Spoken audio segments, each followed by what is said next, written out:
Fala Dev, bem-vindo à Semana Omnistack, eu sou o Diego Fernandes, CTO aqui na Rocket City, e nessa semana você vai descobrir como dominar o back-end, o front-end e o mobile com uma única linguagem, utilizando as tecnologias mais modernas do mercado.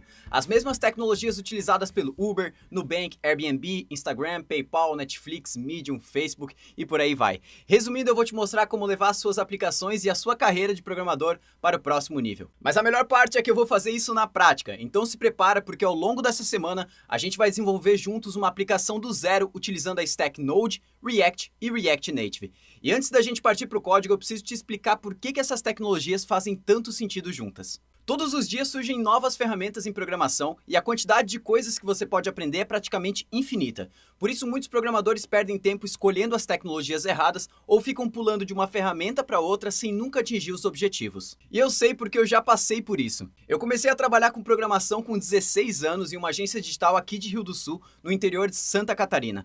E naquela época eu fazia de tudo, desde landing page até e-commerce, sistema, e-mail marketing. Cara, eu tinha que lidar com todo tipo de cliente. Foi assim que eu pude experimentar e aprender muita coisa. Mas por morar em uma cidade aqui do interior, as oportunidades eram muito limitadas. Eu cheguei num ponto que eu não tinha mais opção para onde evoluir. Foi aí que eu comecei a me sentir bem estagnado, preso nas tecnologias que as empresas daqui utilizavam, mas eu queria muito mais. Eu queria poder trabalhar com versionamento de código, integração contínua, desenvolvimento ágil, testes automatizados, e principalmente com linguagens e frameworks mais modernos. E como todo bom programador, então, eu parti para os estudos. Mas logo de cara eu tive que enfrentar o meu primeiro desafio: quais tecnologias que eu vou escolher? E por não ter certeza de onde eu queria chegar, eu nunca ia até o fim dos estudos, porque sempre aparecia uma nova linguagem ou um framework que tirava o meu foco. Então, cara, eu fui do PHP pro Python, do Python pro Ruby, do Ruby pro Elixir, Elixir pro Node, Angular, Vue, Ionic, cara, um monte de ferramentas aí no meio do caminho. E depois de passar muito tempo pulando de uma tecnologia para outra, eu percebi que se eu quisesse alcançar os meus objetivos como programador, eu precisava escolher uma stack e focar nela com tudo. Como eu já tinha experimentado muita coisa, eu tinha noção do que funcionava e do que não funcionava e quais eram as vantagens e desvantagens de cada uma das minhas opções. Por isso eu acredito que existem duas formas de acertar na escolha de uma stack. Ou você investe bastante tempo experimentando de tudo, ou encontra alguém que já tenha passado por isso e te ajude a fazer a escolha certa. E naquela época tudo que eu queria é que alguém tivesse me mostrado esse caminho, porque aí eu teria alcançado com certeza meus objetivos de uma forma muito mais rápida. Mas eu tive que descobrir isso do pior jeito, quebrando a cara muitas vezes para chegar até aqui. E é por isso que eu resolvi estar aqui hoje te ajudando para você não ter que passar pelo mesmo. Então a primeira coisa que ficou clara para mim nessa jornada foi que como desenvolvedor web, de qualquer forma, eu ia ter que aprender JavaScript. E é claro que as vantagens do JavaScript vão muito além de ser a linguagem mais popular da web ou mesmo possuir a maior comunidade de programadores. Depois de 2015, o JavaScript passou por uma série de mudanças que fizeram ele finalmente se consolidar como uma linguagem moderna. E de lá para cá não parou mais de evoluir. Todo ano a linguagem tem trazido novas atualizações que permitem não só implementar os melhores padrões de código, mas também eliminar a necessidade de muitas bibliotecas que antes eram essenciais. Além disso, eu tinha muita vontade de aprender desenvolvimento mobile, mas eu não me sentia satisfeito com as ferramentas híbridas que a gente tinha até então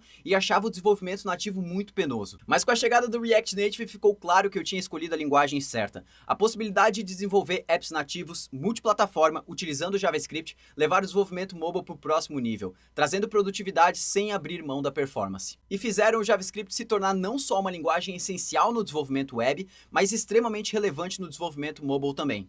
E já que eu vou utilizar React para o mobile, por que não estender o mesmo conhecimento para a web? Com certeza esse não foi o motivo que levou o React.js a se tornar a biblioteca mais relevante no desenvolvimento front-end, mas é sem dúvida um motivo a mais para a gente se manter nela. Assim a gente não tem apenas uma stack poderosa e moderna, mas também uma stack extremamente enxuta. Finalmente o cenário para a stack ficar perfeita ficou completo com a maturidade do Node e a quantidade cada vez maior de empresas que passaram a adotar essa tecnologia. Ou seja, utilizar o JavaScript no back-end passou a ser uma escolha sólida, além de ser uma tecnologia que traz uma série de vantagens quando é comparada com linguagens como Ruby, PHP e consegue trazer o equilíbrio perfeito entre produtividade e performance. E a partir daí, então, eu tive certeza que essa minha busca tinha chegado ao fim. Então, quais são os critérios para apostar nas tecnologias certas? Primeiro, entender o que o mercado está procurando. É essencial. Depois, quem que está por trás dessas tecnologias? Quais empresas estão utilizando? Qual o tamanho da comunidade dessas tecnologias? E qual o ecossistema ao redor delas? Além, é claro, das vantagens técnicas de cada uma, como componentização, performance, desenvolvimento multiplataforma, real-time, etc. e por aí vai. Nos últimos 3 anos eu pude trabalhar com essas tecnologias e cada dia que passa eu fico mais feliz em ter feito essa escolha. E é essa stack que eu quero te apresentar agora. Mas para eu ter certeza que a gente está alinhado, vai aqui embaixo nos comentários e diz para mim se essa stack também faz sentido para você. Vai lá que eu te espero. Show de bola! Agora, antes de sair escrevendo código, a gente precisa preparar o nosso ambiente de desenvolvimento. Então, bora lá! Show, agora que a gente já está aqui no meu ambiente, eu vou começar a explicar um pouquinho do que eu utilizo de editor, o que eu utilizo de fonte, extensões que eu estou utilizando, também de ferramentas que a gente precisa instalar aqui para conseguir fazer os próximos passos das aulas seguintes, beleza? Então vamos lá, primeira coisa, antes de mais nada, cara, a gente vai estar lidando com JavaScript, a gente vai estar lidando com Node, a gente tem que ter o Node instalado. Então, node.js.org. A gente vem aqui nessa última versão, eu gosto de utilizar sempre a última, mesmo que essa Long Term Support esteja disponível. Então, a gente vem aqui nessa versão Current. Se a gente quiser instalar só pelo package que ele baixa, beleza, dá para instalar, vai funcionar. Mas eu gosto sempre de instalar o Node via Package Manager. O que é esse Package Manager? É basicamente uma aplicação que ajuda a gente a controlar as ferramentas que a gente tem instalado dentro do nosso ambiente, dentro do nosso sistema. E aí, se por algum motivo a gente precisar atualizar uma versão, remover alguma ferramenta, reinstalar ela fica muito mais fácil do que instalar nesse formato de next, next, next, que geralmente a gente não sabe o que isso está mexendo no nosso computador. Então, eu venho aqui em Downloads, beleza? Aqui embaixo eu vou vir em Installing Node.js via Package Manager, beleza? E aqui vai ter para todas as versões. Então, tem para Windows, tem para Linux, Arch Linux, Debian, tem para macOS aqui. Então, no macOS, a gente vai utilizar o Homebrew, beleza? O Homebrew, para quem não conhece, é um gerenciador de pacotes feito em cima do Ruby, beleza? Ele é muito bom para quem utiliza macOS, cara, instala o Homebrew, tem muita coisa que dá para instalar utilizando ele e ele facilita muito o processo. Para quem estiver utilizando o Windows, beleza? Deixa eu ver aqui, Windows, eu gosto muito de utilizar o Chocolate. O Chocolate, ele tem aqui no próprio site dele, como que a gente faz a instalação aqui, ó, install. Beleza? Aqui embaixo a gente vem instala Chocolate e aí a gente pode instalar utilizando o Command Prompt, que é o CMD padrão, né, que é o terminal lá do Windows, ou o PowerShell, que é aquele terminal com alguns buffs, vamos dizer assim, que tem a partir do Windows 10, se eu não me engano. Então, quem estiver utilizando PowerShell, utilize esses comandos abaixo. Quem for utilizar o CMD, utilize esse comando aqui em cima para instalar. E depois que você já tiver com o Chocolate instalado, só dá aqui um sinst Node.js ou esse sinst Node.js install para ele instalar o Node com NPM. Eu recomendo essa segunda instalação, porque aí junto vem o NPM. Quem não sabe o que é o NPM, basicamente, aqui tem um terminalzinho que eu estou rodando.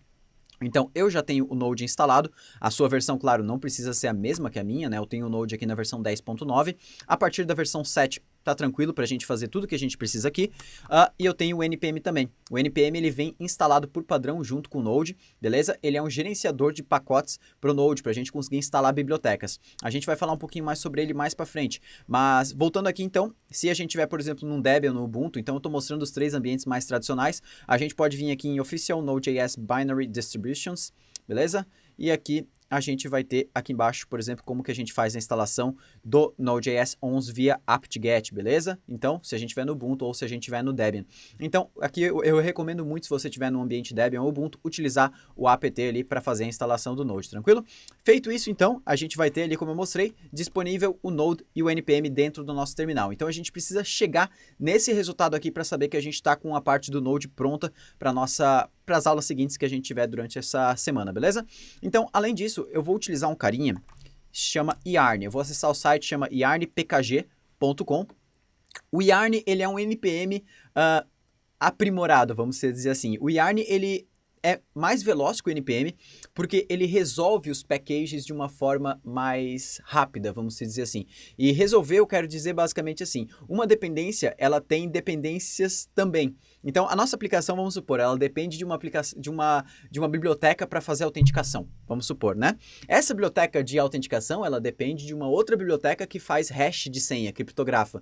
Então, isso pode ser, cara, uma biblioteca pode depender de outra, e por aí vai. E o Yarn, ele consegue controlar e ler isso de uma forma muito mais rápida e otimizada para fazer todas as instalações. Então, eu gosto muito de utilizar ele. O Yarn também ele vai poder ser instalado utilizando o Brew aqui do Homebrew, beleza? No Windows, a gente vai conseguir utilizar o Chocolate também, aqui tem a forma da gente instalar ele, e também a gente consegue no Linux, quando você acessar aqui, você vai ter a opção também de fazer com apt, de fazer, cara, no Arch Linux, você consegue instalar ele também em todas as distribuições, beleza? Fazendo a instalação do Yarn, a gente vai ter também no nosso terminal disponível aqui, ó, Yarn -v, e aí ele vai mostrar a versão, novamente, não precisa ser igual a minha, né, eu só tô mostrando a instalação que eu tô utilizando aqui, beleza? Com esses 3 carinhas aqui, cara, é praticamente o que a gente precisa para fazer toda a nossa aplicação daqui para frente. Mais para frente a gente vai ter alguns guias específicos daí depois para Node, para React Native, de algumas libs que a gente vai instalar, mas no geral é isso que a gente vai utilizar. Um pouquinho sobre o meu editor, eu tô utilizando muito o editor Visual Studio Code, beleza? Para mim hoje é o editor mais completo que a gente tem disponível, principalmente para trabalhar com essa stack, por toda a gama de ferramentas que ele traz, uma integração muito boa com uma IntelliSense, né? IntelliSense, quando eu digo, é basicamente aquela inteligência da IDE, então ela conseguir encontrar quais métodos estão disponíveis, quais variáveis estão disponíveis para a gente utilizar, isso é muito legal, beleza? Então aqui no meu editor, a única coisa que eu fiz um pouquinho diferente do padrão que ele vem instalado é que eu instalei o tema Drácula, beleza? Então a gente pode executar aqui basicamente extensions, install extensions, procurar por Drácula, e aqui eu estou utilizando esse tema aqui do Drácula oficial, beleza? Além disso, eu estou utilizando o Material Icon Theme, beleza? Que é uma série de ícones aqui que ele fica nos íconezinhos dos arquivos aqui, beleza?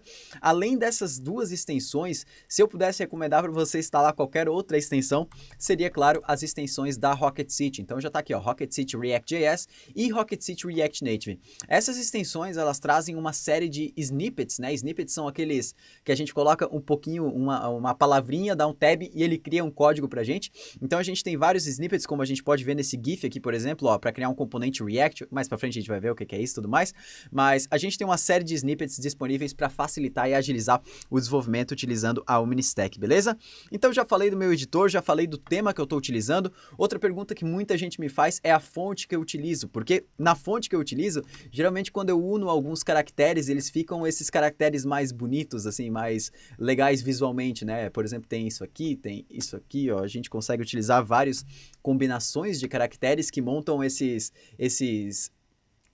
caracteres, né? Montam esses desenhos em tela que são bem legais. Para isso eu utilizo uma fonte, cara, chamada Fire Code. Então eu posso procurar aqui, Fire, né? Fire, porém com A no final. Então eu clico aqui, ó, eu posso acessar esse GitHub da Fire Code, beleza? Aqui embaixo a gente vem até mais ou menos aqui que a gente vai ter a opção para download, cadê? Passei.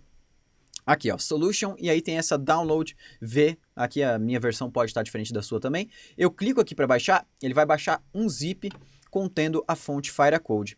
Quando eu abro esse zip aqui, a gente pode ver que ele vem aqui em vários formatos dessa fonte, né? Por exemplo, TTF, que para mim é o mais legal, beleza? Então eu venho aqui, e aí existem várias formas, né? No Linux a gente pode só clicar aqui em instalar, no Mac também eu posso simplesmente dar 2 cliques aqui e dar um install fonte. No Windows, se eu não me engano, faz muito tempo que eu não utilizo, mas eu acho que tem que arrastar lá para dentro da pasta do Windows, do System, né? E aí você dá uma procuradinha de como faz a instalação da fonte, eu não lembro muito bem como faz no Windows. Mas assim que a fonte estiver instalada, a gente vem aqui no nosso VS Code, dentro das nossas configurações, para isso eu posso dar aqui um Ctrl+Shift+P ou Command+Shift+P caso esteja no Mac, e eu venho aqui em Settings JSON, beleza? Open Settings JSON. E aí eu coloquei isso aqui, ó, editor.fontFamily como Fire Code, editor.fontLigatures como true, beleza? Essas font ligatures aqui é o que define para eu poder fazer esses desenhos aqui dentro do meu editor, beleza? Além disso, eu aumento um pouquinho a fonte do VS Code, que eu acho que vem padrão, é muito pequena. Aumento também a distância um pouquinho entre as linhas, beleza? Então eu controlo tudo isso aqui. Se você quiser copiar, aqui estão todas as minhas configurações. A maioria delas a gente não vai precisar utilizar, então não recomendo você copiar, se ficar se prendendo nessas configurações aqui, porque é um monte de coisa de outros projetos que às vezes eu vou deixando coisa e sobra aí e eu nem olho mais. Mas beleza, então agora que a gente já olhou a parte do Node, NPM, VS Code, a gente falou um pouquinho também do meu tema, que eu estou utilizando o Drácula, a fonte Fire Code, falamos também das extensões da Rocket City, e agora chegou o grande momento também de eu mostrar qual que é a aplicação que a gente vai desenvolver durante essa semana, beleza? Então, eu desenhei aqui a aplicação dentro do Sketch, beleza? O Sketch, ele é como se fosse um Adobe XD ou um Figma, ele é uma ferramenta para a gente fazer prototipação de interfaces de usuário, beleza? Então, eu fiz aqui a telinha do mobile e fiz do desktop também, já vou mostrar. Mas no mobile aqui a gente já consegue ter uma visão do que a gente vai construir. É como se fosse um clone do Dropbox. Então a gente vai permitir que o usuário crie boxes, né? E boxes são como se fossem pastas dentro de um Google Drive da vida. E vai poder subir arquivos. Quando ele estiver lá no mobile, claro, ele vai poder subir imagens, acessar a câmera, mandar uma foto dele lá. E vai poder subir esses arquivos, acessar arquivos. Vai conseguir ler PDF dentro do mobile, vai conseguir ler docs, né? Microsoft Word, PPT, tudo isso. E a gente vai listar isso em tempo real, isso que é o mais massa, beleza? Então, se o usuário tiver, por exemplo, o navegador utilizando o box que ele acabou de criar e tiver também no mobile com a mesma conexão e fizer e subir arquivo um ou no outro, vai aparecer nos dois em tempo real. Então, a gente vai utilizar a biblioteca do Socket.io lá no Node, também integração com front-end para a gente fazer tudo isso em tempo real. Isso vai ficar muito massa, beleza? A aplicação mobile aqui ela vai ficar muito massa, a gente vai conseguir utilizar muita coisa nativa lá no React Native e vai entender como é fácil a gente acessar esses recursos como câmera, acessar até a biblioteca de fotos do usuário. Isso vai ser bem legal, beleza? Então aqui, essa é a interface mobile praticamente, ela é uma interface bem simples, mas eu acho que ficou bem bonita, deu pra gente entender bem legal como vai ficar. E aqui no nosso desktop, eu não fiz a tela em altura real, vamos dizer assim, porque não tem muitos elementos em tela, mas mesma coisa, a gente tem uma tela inicial como se fosse de login aí, para ele dar um nome pro box dele, pra pasta dele, e depois a gente tem aqui a listagem de arquivos, a logo, o nome do box, e aqui a gente vai fazer uma coisinha diferente que a gente não consegue ter lá dentro do mobile, né, até porque no mobile não existe muito essa coisa de arrastar, né, a tela já tá ali, então a gente vai criar essa funcionalidade do usuário poder arrastar arquivos para dentro da interface e aí fazer o upload, então isso aqui vai ficar bem legal, além de ele poder também clicar ali para selecionar o arquivo, que é padrão geralmente, a gente vai fazer aquele drop zone, que é aquele efeito de o usuário vai lá no desktop dele, por exemplo, arrasta uma imagem e ela cai aqui e faz o upload, beleza? Tudo isso em tempo real, que é muito massa. Então, subiu o arquivo aqui, apareceu no celular, subiu no celular, apareceu aqui. Então, vai ficar bem legal, beleza? Essa é a aplicação que a gente vai desenvolver.